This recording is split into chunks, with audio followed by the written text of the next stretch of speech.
नमस्कार दोस्तों, कैसे हो आप सब। आशा करती हूँ आप लोग ठीक होंगे। तो आज सुनाएंगे आप सभी के लिए सोहर गीत। सुनिएगा और बताइएगा कैसा लगा। बहुत ही प्यारा सोहर गीत है, फुल आवाज करके सुनना दोस्तों। ये सृष्टि लोकगीत है।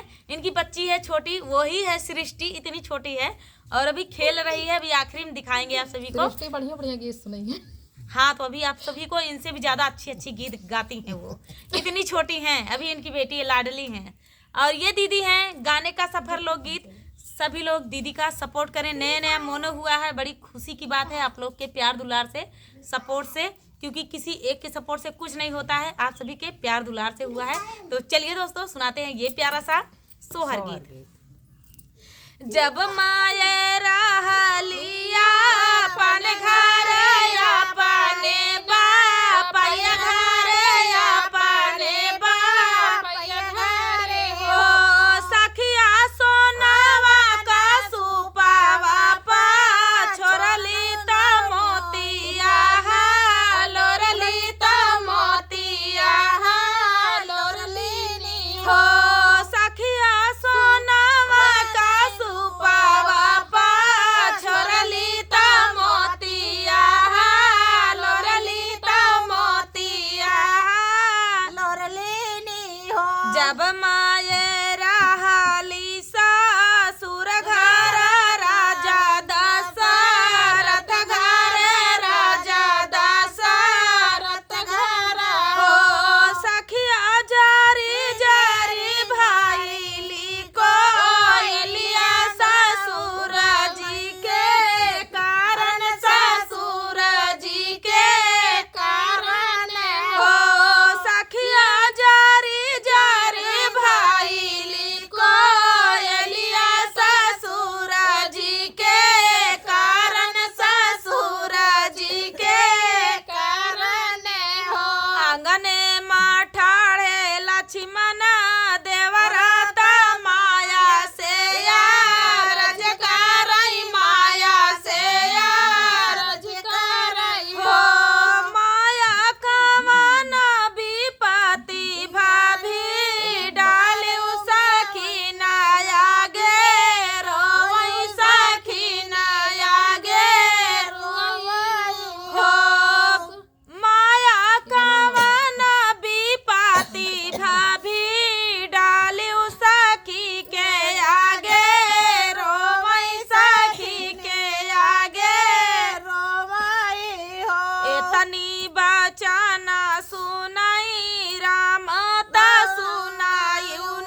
को कैसा लगा कमेंट में ज़रूर बताइएगा।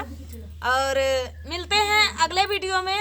सृष्टि अभी आ नहीं रही है, मेरे याद है आप सभी को दिखाना है, वो खेल रही है अपने पापा के साथ। तो चलिए दोस्तों, फिर देख लेना इनकी बेटी को, ये दिखा देंगी अपने चैनल पे। सृष्टि लोकगीत चैनल है दीदी का, आप लोग जाइएगा। दीदी शॉर्ट वीडियो, लॉन्ग वीडियो बनाई होंगी उनकी, तो दिखा देंगी। तो चलिए दोस्तों, तब तक के लिए मिलते हैं अगले वीडियो में। जय सिया राम।